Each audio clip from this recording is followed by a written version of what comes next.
Hello friends, my name is Sumant और आज हम डिस्कस करेंगे इंडियन पॉलिटी के वो क्वेश्चन जो यूपीएससी प्रीलिम्स 2015 और 2016 में आए थे।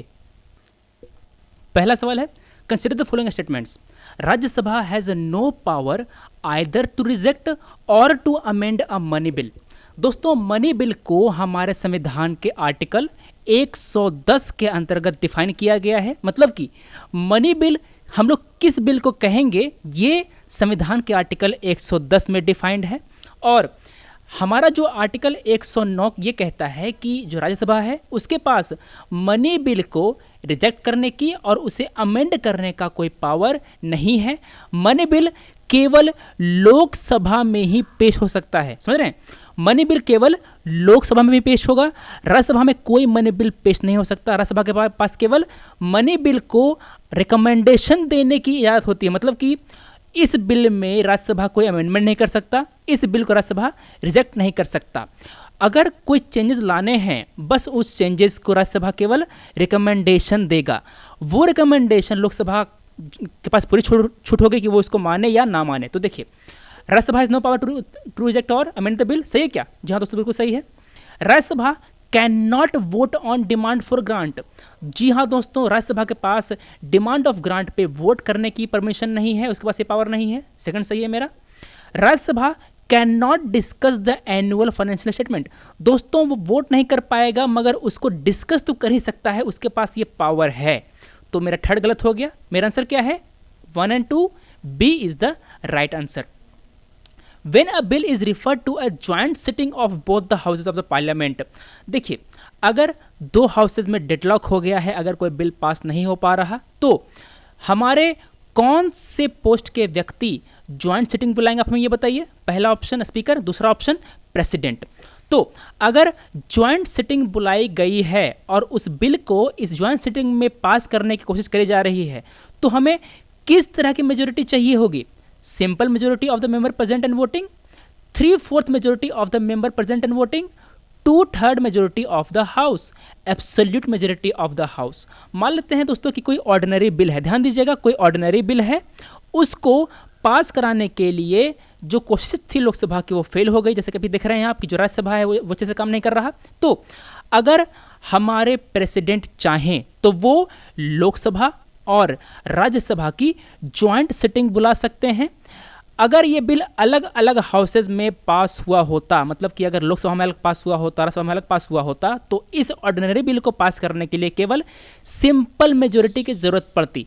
सवाल ये पूछ रहा है कि अगर हमें ज्वाइंट सिटिंग में बिल पास करना हो तो हमें किस तरह की मेजोरिटी चाहिए होगी?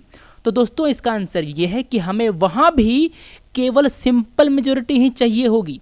ठीक है, मेरा आंसर क्या है? मेरा आंसर है ए। दोस्तों, सिंपल मेजोरिटी क्या होती है, एब्सोल्यूट मेजोरिटी क्या होती है, स्पेशल मेजोरिटी क्या होती है, इन सब बातें आपको पूरी तरह क्लियर होनी चाहिए अगर आप इस साल का एग्जाम दे रहे हैं। तो अगर आप 2018 के लिए टारगेट कर रहे हैं तो आपको लक्ष्मीकांत अच्छे से पढ़ के जाना है, वहाँ पर आपको सारी चीज़ें अच्छे से बताई गई हैं।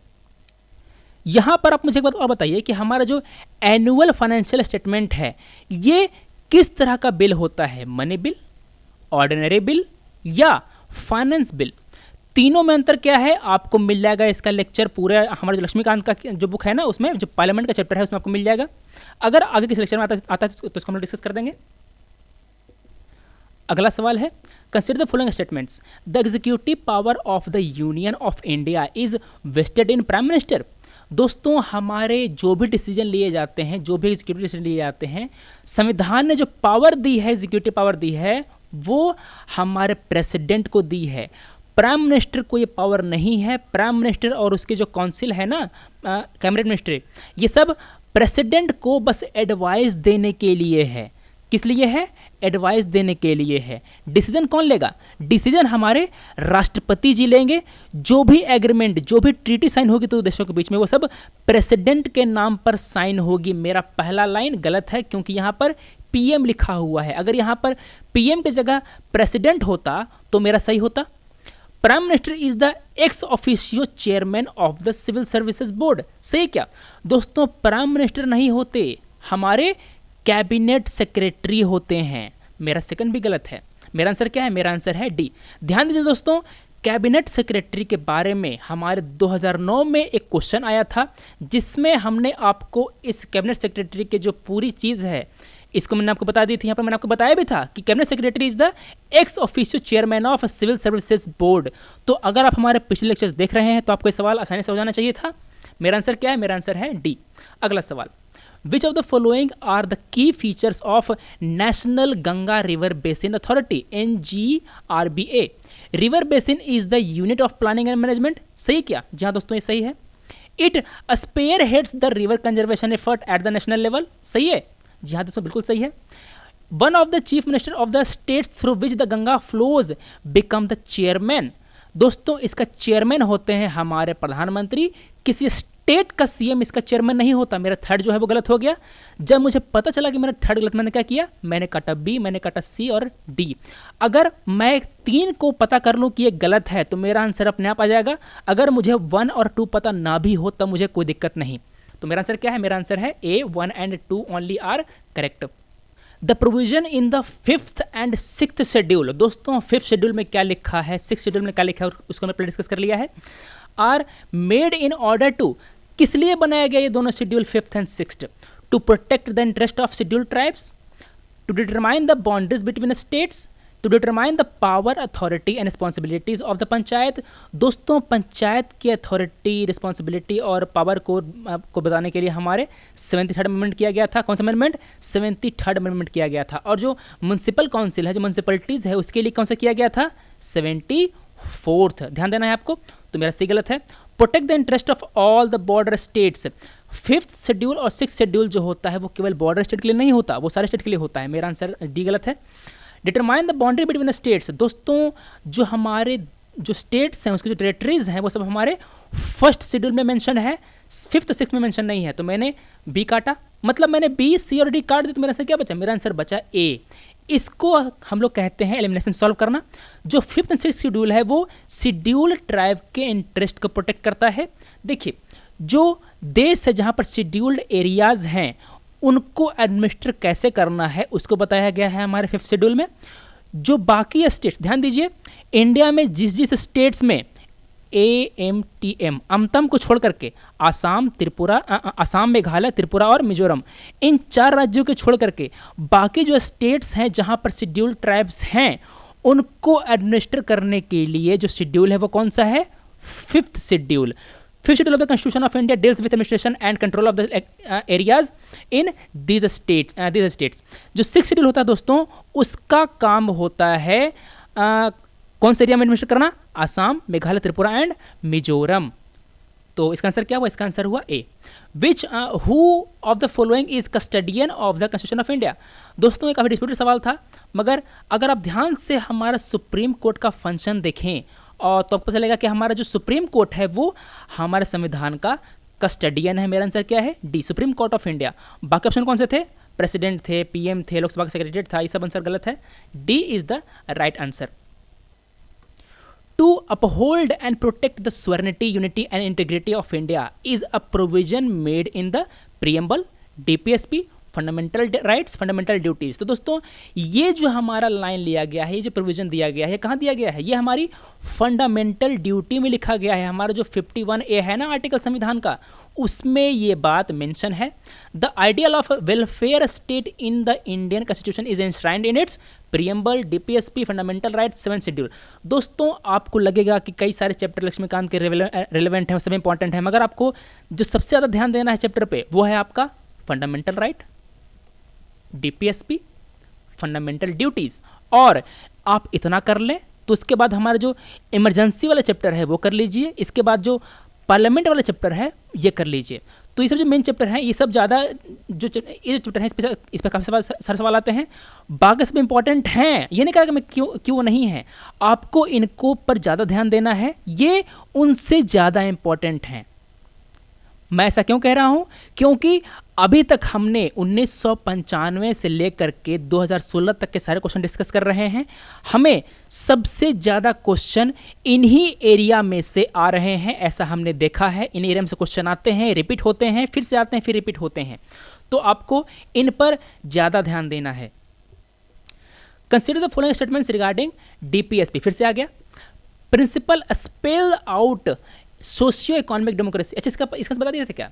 इसका आंसर क्या है? इसका आंसर है क्या? डीपीएसपी। हमारा भारत में वेलफेयर स्टेट की स्थापना की जाएगी, ये कौन कहता है? ये कहता है हमारा DPSP, directive principle of state policy. Consider the following statement regarding DPSP. This principle state spell out the socio-economic democracy in the country. ध्यान दीजिए दोस्तों, हमारे कंट्री में सोशियो इकोनॉमिक डेमोक्रेसी कौन स्थापना करना चाहता है? हमारा डीपीएसपी। और जो पॉलिटिकल डेमोक्रेसी है ये स्थापित करना चाहता है हमारा फंडामेंटल राइट। ध्यान दीजिए, सोशियो इकोनॉमिक डीपीएसपी, और जो पॉलिटिकल है वो कौन सा? Fundamental right. तो पहला तो सही हो गया। The provision contained in this principle are not enforceable by any court. DPSP के अंतर्गत जो बातें लिखी गई हैं उनको आप इन्फोर्स नहीं कर सकते सुप्रीम कोर्ट में जा करके। मतलब कि आप जा करके वहाँ पर कोई केस फाइल नहीं कर सकते कि भाई सरकार जो है हमारा जो DPSP है उसको फॉलो नहीं कर रहा, वो कॉर्ट इंडस्ट्री नहीं लगा रहा, ये नहीं कर रहा, वो नहीं कर रहा। क्यों? क्योंकि हमारा DPSP is not enforceable by court, this is not justiciable. तो मेरा जो सेकंड है वो क्या है? सेकंड भी सही है मेरा। क्यों? क्योंकि यहाँ पर नोट लगा दिया, सही है। आंसर क्या है? Answer C, both 1 and 2 are correct. There is parliamentary system of the government of India because, क्या कारण है कि हम लोग भारत सरकार को पार्लियामेंट्री सिस्टम कहते हैं? दो तरह के होते हैं, पार्लियामेंट्री और प्रेसिडेंशियल सिस्टम। दोनों बात देख लीजिएगा। Lok Sabha is elected directly by the people. अगर ऐसा होता तो हम कहते कि वहाँ पर डेमोक्रेसी है। क्यों? क्योंकि जो जनता है वो जो नेताजी हैं, जो रिप्रेजेंटेटिव हैं, वो जनता के द्वारा सीधे चुन करके आ रहे हैं, इसलिए हम इसे डेमोक्रेसी कहेंगे। देखिए, जो डायरेक्ट इलेक्शन होता है वो प्रेसिडेंशियल सिस्टम में भी होता है, तो उसे हम लोग पार्लियामेंट तो नहीं कह सकते। मेरा पहला गलत है। Parliament can amend the constitution. Presidential system में भी ऐसा हो सकता है, इसलिए हम लोग उसको तो नहीं कह सकते पार्लियामेंट्री सिस्टम। मेरा भी गलत हो गया। Rajya Sabha can not be dissolve, ये भी प्रॉपर्टी नहीं है पार्लियामेंट्री सिस्टम की। जो कॉर प्रॉपर्टी है वो ये है कि council of ministers is responsible to the Lok Sabha. जो डायरेक्टली इलेक्टेड हाउस है उसकी तरफ रिस्पॉन्सिबल होता है काउंसिल ऑफ मिनिस्टर। ये ब्रिटेन में भी है और ये इंडिया में भी है, इसलिए हम कहते हैं कि ये हमारा पार्लियामेंट्री सिस्टम है। मेरा आंसर है D. With reference to union government, consider the following statements. Department of Revenue is responsible for the preparation of union budget that is presented to the parliament. दोस्तों, हमारे यूनियन बजट को department of revenue नहीं बनाता, department of economic affairs बनाता है, जो कि ministry of finance के अंतर्गत होता है। मेरा पहला हो गया गलत। No amount can be withdrawn from the CFI without the authorisation from the parliament. जी हाँ दोस्तों, हमारा जो कॉन्सोलिडेटेड फंड ऑफ इंडिया है इससे एक पैसा नहीं निकाल सकती हमारी सरकार जब तक कि पार्लियामेंट से कोई परमिशन ना मिले। परमिशन कैसे मिलेगी? कैसे मिलेगी परमिशन? आपको एक बिल पास करना होगा तभी आपको मिलेगी परमिशन। मेरा जो है वो सेकंड सही है। All the disbursement made from public account also need authorization from the permanent of India. सही है क्या दोस्तों? इसके लिए आपको अगर पैसा निकालना है हमारे पब्लिक अकाउंट से तो आपको पार्लियामेंट की परमिशन नहीं लेनी होगी, आप ऐसे ही निकाल सकते हैं। आप मतलब कि सरकार, आप नहीं। मेरा थर्ड हो गया वो गलत हो गया। मेरा आंसर क्या है? मेरा आंसर है 2 only, C is the right answer. ध्यान दीजिए, हमारे यहाँ 3 तरह के फंड हैं, consolidated fund of India, public account और कंटिजेंसी फंड। इसका आप देख लीजिएगा, यहाँ पर मैंने दिया मेंशन कर दिया चीज़ें। अगला सवाल, with reference to Gram Nyayalaya act which of the following statements is correct? As per the act, Gram Nyayalaya can hear only civil cases and not criminal cases. दोस्तों, ग्राम न्यायालय आपके सिविल केसेज और क्रिमिनल केसेज दोनों हियर कर सकती है। मेरा नॉट लगाया तो गलत हो गया, पहला गलत है। The act allows local social activist as mediator और कॉन्सुलेटर्स। जी हाँ दोस्तों, ऐसी परमिशन है। मेरा सेकंड सही है। मेरा आंसर क्या है? 2 only. Consider the following statements. The legislative council of a state can be larger in size than half of the legislative assembly of that particular state. आपको इस बात पर यह बताना है कि हमारे देश के किन किन राज्यों में विधान परिषद है। क्या है? विधान परिषद है, विधानसभा नहीं है। विधानसभा को हम लोग कहते हैं लेजिस्लेटिव असेंबली। सभा मतलब असेंबली। लेजिस्लेटिव काउंसिल जो होती है उसको हम लोग हिंदी में कहते हैं विधान परिषद। तो ये परिषद किन किन राज्यों में है आपको ये बताना है। अब आते हैं सवाल पर। सवाल कह रहा था कि उसका जो साइज है, विधान परिषद का जो साइज है वो विधानसभा के साइज से आधे से ज़्यादा हो सकता है। सही है क्या दोस्तों? हमारे संविधान में ऐसा कहा गया है कि जो विधान परिषद है उसका जो मैक्सिमम स्ट्रेंथ है वो उसको फिक्स किया गया है at the 1/3 of the total strength of the legislative assembly. मान लेते हैं कि 90 स्ट्रेंथ है हमारी लेजिस्लेटिव असेंबली का, तो जो लेजिस्लेटिव जो काउंसिल है ना, उसका जो स्ट्रेंथ है वो केवल 30 हो सकता है, 30 से ज़्यादा नहीं हो सकता। मेरा क्या है, मेरा पहला हो गया गलत, क्योंकि यहाँ पर हाफ कह दिया था। Government of a state nominates the chairman of legislative council of the particular state. Governor करता है क्या अपॉइंट, गवर्नर नहीं करता। जो असेंबली है, सॉरी जो काउंसिल है, ये है काउंसिल, काउंसिल को हैं कुछ मेंबर्स, काउंसिल के मेंबर हैं वो अपने बीच में से किसी एक को उठाएगा और उसको बना देगा चेयरमैन। गवर्नर नहीं अपॉइंट करता, लेजिस्लेटिव काउंसिल जो है वो खुद से अपॉइंट करती है अपने बीच से। मेरा दूसरा है वो गलत हो गया। मेरा आंसर क्या है, मेरा आंसर है डी, नाइदर 1 और 2 are correct. Consider the following statements. New development bank has been set up by APEC. सही है क्या दोस्तों? इस एनडीबी को, न्यू डेवलपमेंट बैंक को एपेक ने नहीं बनाया, हमारे ब्रिक्स ने बनाया। BRICS, B Brazil, R Russia, I India, C China और एस से साउथ अफ्रीका। ये पहले ब्रिक था, BRIC। पहले केवल 4 ही देश थे, फिर जो पांचवा है साउथ अफ्रीका, ये जाकर बाद में ऐड हुआ इसमें, तो ये बन गया ब्रिक्स। पहला गलत हो गया मेरा। Headquarter of NDB is in Shanghai. सही है क्या? जी हाँ दोस्तों, एनडीबी का जो हेडक्वार्टर है वो संघाई में है, जो कि चाइना में है। मेरा सेकंड सही है। मेरा आंसर क्या है, 2 only. Gadgil committee report and Kasturirangan committee report, इस पर काफ़ी डिस्प्यूट हुआ था। तो ये जो दोनों रिपोर्ट हैं, गदगिल और कस्तूरी रंगन, इसको ये किस लिए दिया गया था? कस्टोडियल रिफॉर्म के लिए, गंगा जल प्लान के लिए, लिंकिंग और रिफर के लिए, या वेस्टर्न घाट प्रोटेक्ट करने के लिए? दोस्तों ये जो दोनों रिपोर्ट आए थे गडगल और कस्तूरी रंगन वाले, ये दोनों आए थे वेस्टर्न घाट पर। मेरा आंसर है D. Which of the following is not a member of gulf cooperation council?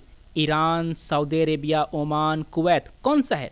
दोस्तों जो GCC है, गल्फ कॉपरेशन काउंसिल है, वो एक पॉलिटिकल एंड इकोनॉमिक अलायंस है। ध्यान दीजिए, पॉलिटिकल एंड इकोनॉमिक अलायंस है ऑफ 6 मिडिल ईस्ट कंट्रीज। कौन कौन से 6 कंट्रीज हैं? Saudi Arabia, Kuwait, UAE, Qatar, Bahrain और ओमान। ध्यान दीजिए यहाँ पर ईरान नहीं है। कौन नहीं है?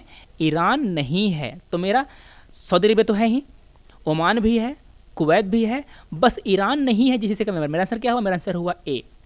मैंने इसको 2-3 बार दोहराया, क्यों? आपको बातें याद रहेंगी। Belt and road initiative is sometimes mentioned in the news is in context of, पूरी दुनिया जानती है क्यों है ये, किसके लिए है ये? African union, Brazil, EU, China. Answer क्या है? डी।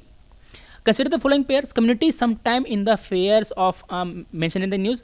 Kurd, Madhesi, Rohingya. दोस्तों मधेसी से ऊपर मैंने खुद वीडियो बनाया है, रोहिंग्या पर मैंने खुद वीडियो बनाया है, आप इस दोनों वीडियो दे सकते हैं। इसको लिंक मैंने दे दिया है नीचे। तो देखिए, जो मधेसी है वो नेपाल में, जो रोहिंग्या है वो म्यांमार के रखाइन स्टेट में। मेरा 2 सही है और मेरा 3 भी सही है। तो मैच कीजिए, कहाँ है 2-3 कहाँ है? 2-3 मेरा केवल एक ही ऑप्शन में सही है। कौन सा option? C. 2 and 3 only are correct. जो कुर्द है वो बांग्लादेश की नहीं है। ये तो काफ़ी इजी बना दिया उन्होंने। अगर आपको कहीं ईरान, इराक या तुर्की दे दिया होता तो आपको सोचना पड़ता, मगर ये बांग्लादेश दे करके पूरा सवाल को इजी बना दिया। ये मिडिल ईस्ट के इथनिक ग्रुप हैं। ठीक है, मेरा आंसर है C, 2 and 3। Regarding Atal pension Yojana, which of the following statements is are correct? सही कौन आपको ये बताना है। It is minimum guarantee pension scheme mainly targeted at unorganised sector workers. ध्यान दीजिए दोस्तों, अनऑर्गेनाइज्ड सेक्टर वर्कर्स के लिए है ये। दूसरा, only 1 family of member can join the scheme. दोस्तों यहाँ पर देखिए, यहाँ पर लिखा है उन्होंने मेनली। अगर ओनली कहता ना, only targeted at unorganised sector, तो आपको सुनना पड़ता, मगर यहाँ पर मेनली लिख दिया, मतलब कि इसमें और पार्टिसिपेट कर सकते हैं लोग। पहला सही है मेरा। ओनली 1 मेंबर, दोस्तों फैमिली के कितने भी लोग इस स्कीम को ज्वाइन कर सकते हैं, ओनली 1 के लिए लिमिटेड नहीं है। मेरा सेकंड ऑप्शन गलत हो गया। मैंने 2 काटा, मैंने क्या किया? मैंने काटा बी, मैंने काटा D. Same amount of pension is guaranteed for the spouse for life after subscriber death. दोस्तों जी हाँ, ये लाइन सही है, इसको इस स्कीम के अंदर मेंशन किया गया है। मेरा आंसर क्या है? मेरा आंसर है 1 and 3 both are correct. C is the right answer. Parliament of India acquires the power to legislate on any item in the state list. कितने लिस्ट हैं? 3 है, यूनियन लिस्ट, स्टेट लिस्ट और concurrent list. जो union list है इसे हम लोग कहते हैं लिस्ट 1, जो स्टेट लिस्ट है इसे हम लोग कहते हैं लिस्ट 2, और जो कंकरेंट लिस्ट है इसे हम लोग कहते हैं लिस्ट 3। तो जो यूनियन लिस्ट है उस पर बनाएगा हमारा जो कानून है वो कौन बनाएगा? पार्लियामेंट। जो स्टेट लिस्ट है उस पर कौन बनाएगा? हमारा स्टेट। और जो कंकरेंट लिस्ट है उस पर कौन बनाएगा? दोनों बनाएंगे। मगर टोटल 5 कंडीशंस हैं, 5 केसेस हैं जिनमें हमारा जो पार्लियामेंट है, हमारा जो यूनियन है, वो स्टेट लिस्ट के सब्जेक्ट पे भी कानून बना सकता है। वो 5 सब्जेक्ट कौन कौन से हैं आप हमें बताइए, ठीक है? क्यों बताइए? क्योंकि उसको मैंने पहले मेंशन कर दिया है, उसको दोबारा मैं नहीं बताऊंगा। देखिए लोकसभा, अच्छा यहाँ पर आपको कह रहा है कि हमारा जो पार्लियामेंट है वो उन 5 में से एक केस है जो आपको यहाँ पर दिया गया है, ठीक है? आपको पहचानना है कि वो केस कौन सा है जिस केस में पार्लियामेंट स्टेट लिस्ट के सब्जेक्ट पर बिल बना सकता है, बिल पास कर सकता है। जब लोकसभा पास करता है कोई resolution bye a simple majority, है क्या?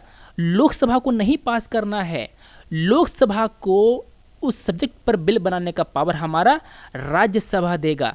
राज्यसभा एक रेजोल्यूशन पास करेगा, उस रेजोल्यूशन में ये मेंशन होगा कि जो लोकसभा है, जो हमारा जो पार्लियामेंट है, वो किस सब्जेक्ट पर बिल बनाने के लिए उसको पावर दिया गया है।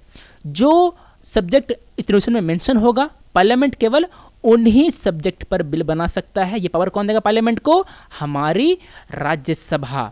Rajya Sabha by a majority of not less than 2/3 of member present and voting, तभी हमारे पार्लियामेंट को पावर मिलेगी। मेरा आंसर है D. Rashtriya Gramin Abhiyan is a national campaign to what? Rehabilitate the homeless and destitute person and provide them with suitable sources of livelihood. Release the sex worker from their practice and provide them with alternate sources of livelihood. Eradicate the practice of manual scavenging and rehabilitate the manual scavenger. दोस्तों राष्ट्रीय गरिमा अभियान, यहाँ पर आपको word दिया गया है गरिमा। इसको देखकर आप समझ सकते हैं कि ये मैनुअल स्कैवेंजर्स के लिए हो सकता है। देखिए यहाँ पर मैं कह नहीं रहा कि आपको समझना चाहिए, मतलब कि ऐसा आपको लग सकता है कि हो सकता है। अगर आप गेस मारने के मूड में हैं तो आप सी मार सकते हैं एग्जाम में।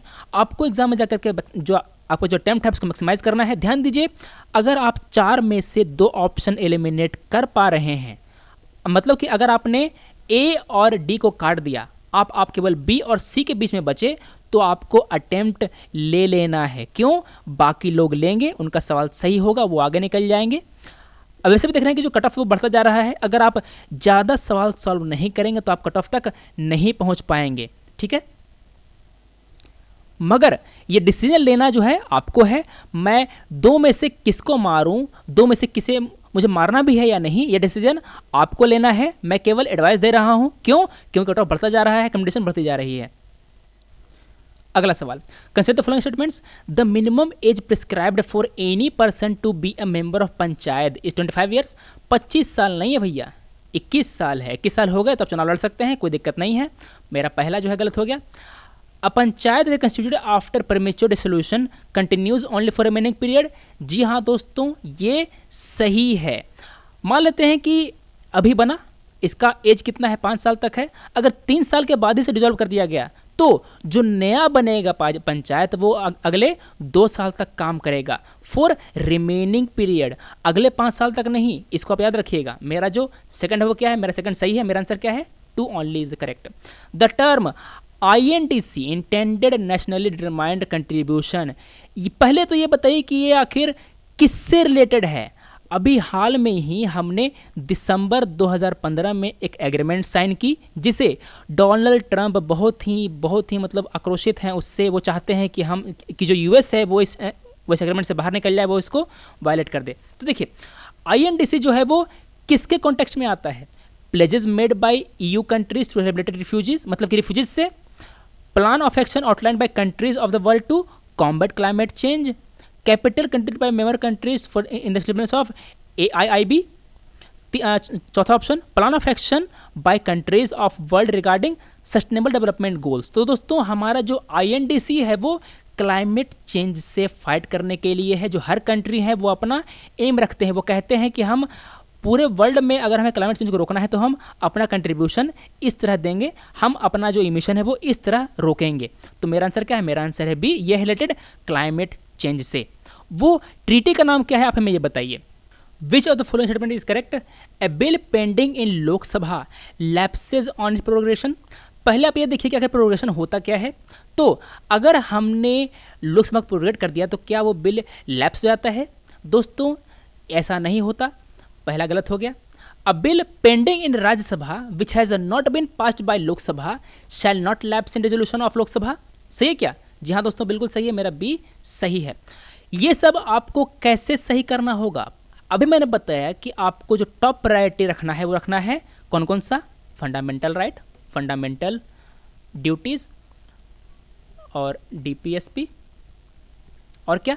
पार्लियामेंट और इमरजेंसी वाला। तो ये जो चैप्टर है ना, ये जो क्वेश्चन है वो पार्लियामेंट वाले चैप्टर से बनाया गया है दोस्तों। अगर आपने इस चैप्टर को पढ़ा होगा अच्छे से, आपको ये सवाल आराम से आएगा। आंसर क्या है? आंसर है is B, 2 only is the right answer. Which of the following is the indicators used by IFPRI to compute the global hunger index report. आप ये बताइए कि जो ग्लोबल हंगर इंडेक्स रिपोर्ट है इसको पब्लिश कौन करता है? दोस्तों हमारे कई दोस्त ये कहते हैं कि आखिर में क्वेश्चन पूछता हूँ तो इसका जवाब मैं बता क्यों नहीं देता, मतलब अभी ही वीडियो में। दोस्तों अगर मैं आपको इसका आंसर अभी ही बता दूंगा तो आपको ये चीज़ें ज़्यादा देर तक याद नहीं रहेंगी। इसका आंसर अगर आप खुद निकाल लेंगे, जो मेरे सवाल जो पूछता हूँ मैं इसका आंसर खुद निकालेंगे, तो आपको चीज़ें ज़्यादा देर तक रिटेन रहेंगी। ठीक है? अच्छा, इसको निकालता है IFPRI। इसका फुल फॉर्म क्या है? इसका फुल फॉर्म है इंटरनेशनल फूड पॉलिसी इंस्टीट्यूट। क्या है?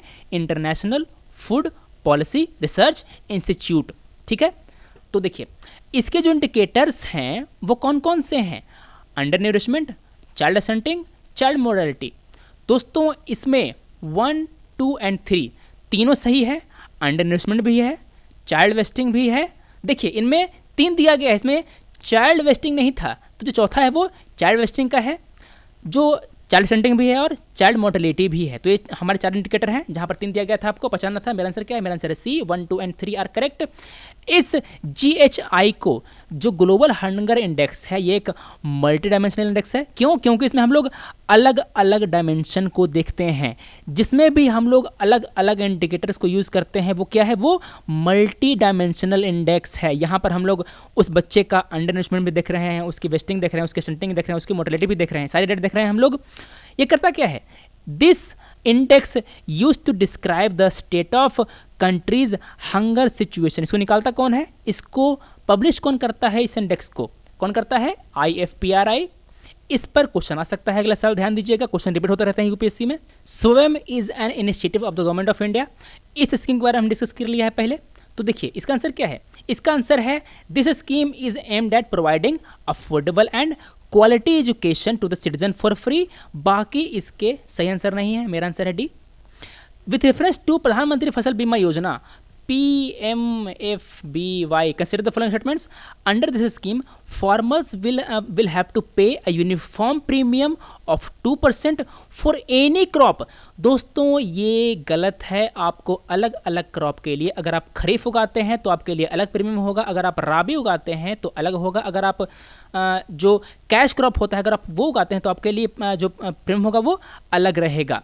ध्यान दीजिए, farmers premium has been kept at maximum of 2% for food grains and all seeds, 5% for horticulture and cotton crops. ठीक है, तो देखा आपने कि अलग अलग है। तो मेरा पहला क्या हो? मेरा पहला गलत हो गया। This scheme covers post harvest losses. जी हाँ दोस्तों, इस स्कीम के अंतर्गत पोस्ट हार्वेस्ट लॉसेज को कवर किया गया है। मेरा सेकंड सही है। आंसर क्या है? 2 only, B is the right answer. What is the purpose of DMF, district mineral foundations? इसका मेन पर्पस क्या है? Promoting mineral exploration activities in mineral districts. दोस्तों इसका पर्पस मिनरल एक्सप्लोरेशन को प्रमोट करना नहीं है, उससे जो कंसिक्वेंस हो रहे हैं उसको एलिमिनेट करना है और जो लोगों को जो नुकसान हो रहा है उसकी भरपाई करनी है। तो देखिए मेरा पहला हो गया गलत। Protecting the interest of persons affected by mining operation. जी हाँ दोस्तों, ये सही है, अभी मैंने बताया आपको। Authorising a state government to issue licences for mineral exploration. सही है क्या?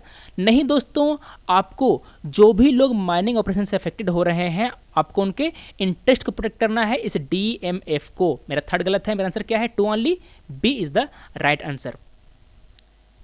आपको मैं यहाँ पर एक बात और कह दूँ कि हमारा जो DMF है ये एक नॉन प्रॉफिट बॉडी है। आप मुझे बताइए कि इस DMF को, इस डिस्ट्रिक्ट मिनरल फाउंडेशन को किस कानून के अंतर्गत गठित किया गया है? वो कौन सा एक्ट है?